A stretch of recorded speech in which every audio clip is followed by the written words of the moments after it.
History of Transport, Part 2. The first bicycles were invented around 1817. They were wooden and had no pedals, pretty similar to today's balance bikes. Later, the penny farthing was invented.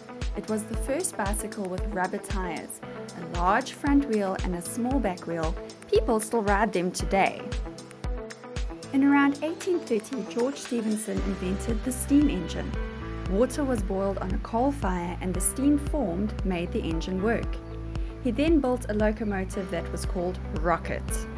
Rocket moved on railway lines and was the forefather of passenger steam engines.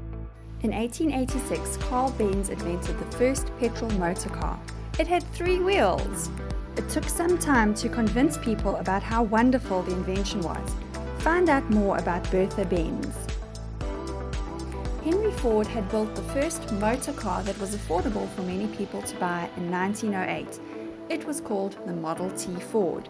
This led to the progression of creating buses for people later.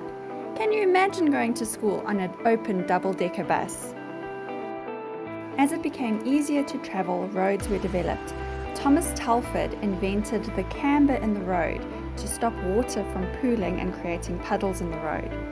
Later, John McAdam came along and he changed the way that roads were made, with large stones at the bottom moving to smaller stones on top, and then eventually roads were tarred.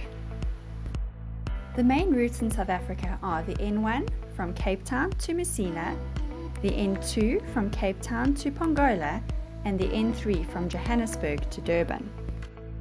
The 3 main types of bridges we get are the arch bridge, the beam bridge, and the suspension bridge, with Golden Gate Bridge in America being the most famous suspension bridge. Here's our most famous bridge. What kind of bridge is that?